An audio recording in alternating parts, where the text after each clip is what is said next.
अब हम चलते हैं कश्यप और अदिति माता के वंश में। मैंने आपको जैसे कल बताया, दिति माता ये दैत्यों की माता, हिरणाक्ष और हिरण्यकश्यप। अदिति माता देवताओं की माता है। जो 12 आदित्य है, 12 देवता है, उनकी माता है अदिति माता।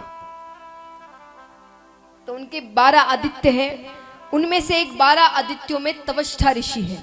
तवष्ठा ऋषि ने दैत्यों की बहन रचना के साथ विवाह किया, जिनसे उन्हें पुत्र हुआ, विश्वरूप नामक पुत्र। अब महाराज एक दिन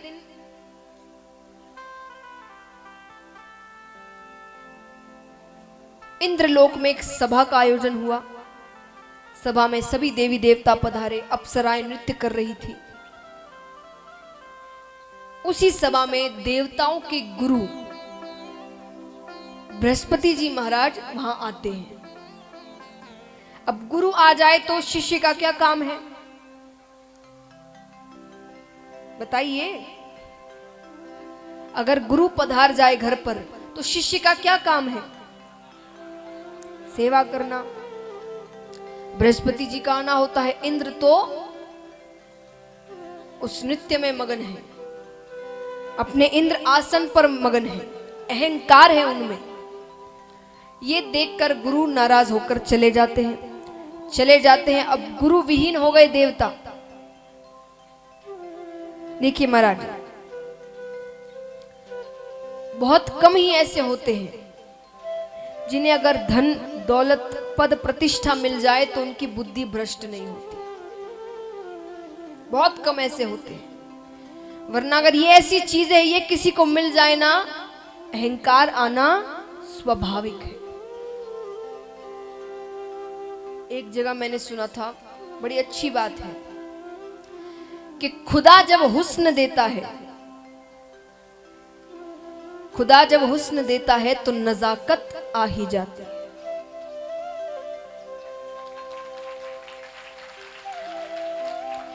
अब यहां हुस्न का मतलब केवल सुंदरता नहीं है, और नजाकत का मतलब केवल वो सुंदरता वाली नजाकत नहीं है। हुस्न यानी सुंदरता, ज्ञान, पद, प्रतिष्ठा, धन, दौलत, और नजाकत का यानी अहंकार।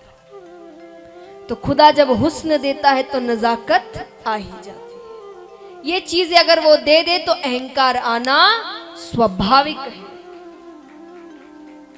तो इंद्र को भी अहंकार था।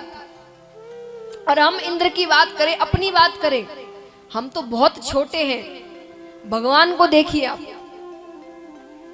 श्री कृष्ण, ये जब पहले कहां रहे, लक्ष्मी जी से जब इनका विवाह नहीं हुआ था तो ये कहां रहते थे? ठाकुर जी पहले कहां रहते थे जब लक्ष्मी जी के साथ विवाह नहीं हुआ था? तो द्वारिका। विवाह हो गया तो कहां चले गए? हाँ, विवाह होने के बाद कहां गए? लक्ष्मी जी से जब विवाह हो गया तो ठाकुर जी कहां रहने लगे? क्षीर सागर में। किस पर सोते हैं? शेषनाग, सोने का स्थान है वो। द्वारिका का महल छोड़कर वो कहां रहने चले गए? क्षीर सागर में, शेषनाग पर। तो भक्त कहता है कि अंध रमा संबंध ते होत न अचरज कोई, कि लक्ष्मी जी से संबंध जुड़ने के बाद बुद्धि चली जाती है, ये कोई अचरज की बात नहीं है।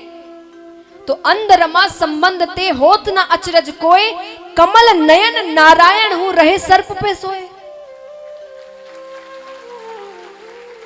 अरे जिनके कमल जैसे बड़े बड़े नैन हैं, साफ साफ दिखता है, वो शेषनाग पर जाकर सो गए। लक्ष्मी जी से संबंध जुड़ते ही तो हम और आप तो क्या क्या कर बैठे। तो महाराज, तो ऐसी छोटी सी कथा आती है यहाँ पर शुक्राचार्य जी जो दैत्यों के गुरु हैं, उन्हें पता चलता है कि देवता गुरु विहीन है, तो दैत्यों से कहते हैं कि आक्रमण कर दो। दैत्याक्रमण करते हैं, इंद्र से 3 लोक 14 भुवन छीन लिया जाता है। अब महाराज यहाँ पर ठाकुर जी के पास जाते हैं। ठाकुर जी ने कहा विश्व रूप को अपने साथ ले लो, उसे वैष्णवी विद्या आती है। वो युद्ध में जीत जाएगा। विश्वरूप को साथ लेते, युद्ध होता है, जीत जाते हैं। अब जीतने के बाद फिर अहंकार हो गया इंद्र को। अब यहां यज्ञ होते थे देवताओं के, तो विश्वरूप के 3 सर थे। अब क्योंकि वो दैत्यों के भी भांजे हैं, तो वो यज्ञ का कुछ हिस्सा दैत्यों को पहुंचाते थे। गलत है, पर हर चीज को समझाने का एक तरीका होता है। इंद्र को क्रोध आया, उसने तलवार उठाकर 3 सर काट दिए। तवष्टा ऋषि को उनके पिता है, क्रोधित हो जाते हैं कि यज्ञ करवाते हैं। यज्ञ में से वृतासुर नामक एक दैत्य निकलता है। ऐसा दैत्य खड़े खड़े देवताओं को निगल जाए। ठाकुर जी के पास जाते हैं। ठाकुर जी कहते हैं ऋषि दधीची के पास जाओ। तपस्या करके उन्होंने अपने शरीर को, अपनी हड्डियों को इतना कठोर बना लिया है, उनसे जो वज्र बनेगा वो इस दैत्य को मार सकता है। उनसे प्रार्थना की जाती है, वो अपने हड्डियों का दान करते हैं, उससे वज्र बनता है और उससे वृतासुर नामक दैत्य की मृत्यु होती है। अब ये वृतासुर कौन थे? चित्रकेतु नामक एक राजा थे।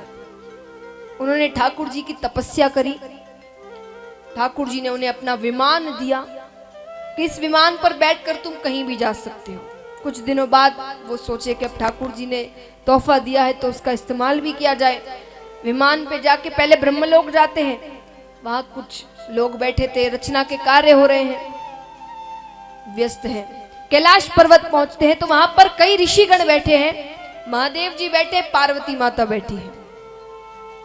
एक गलत सोच मन में आई, गलत विचार मन में आया कि जब इतने पुरुष बैठे हैं तो महिला का क्या काम। नीचे जाकर उन्होंने ये बात कह दी। पार्वती माता कहती है कि पहली बात तो ये जितने मेरे सामने बैठे ये मेरे पुत्र के समान हैं। दूसरी बात, पुत्र के समान ना भी हो तो कोई भी मंगल कार्य में पति पत्नी के साथ ही बैठता है, उसमें कोई गलत बात नहीं है। तुम राजा हो, तुम्हारे मन में असुरों जैसे भाव आए हैं, मैं श्राप देती हूं तुम असुर योनि को प्राप्त हो जाओ। तो वही चित्रकेतु राजा जो तवष्टा ऋषि यज्ञ कर रहे थे, उसी यज्ञ में वो अपनी आहुति देते हैं और उस आहुति के बाद वृतासुर नामक दैत्य बनकर निकलते हैं।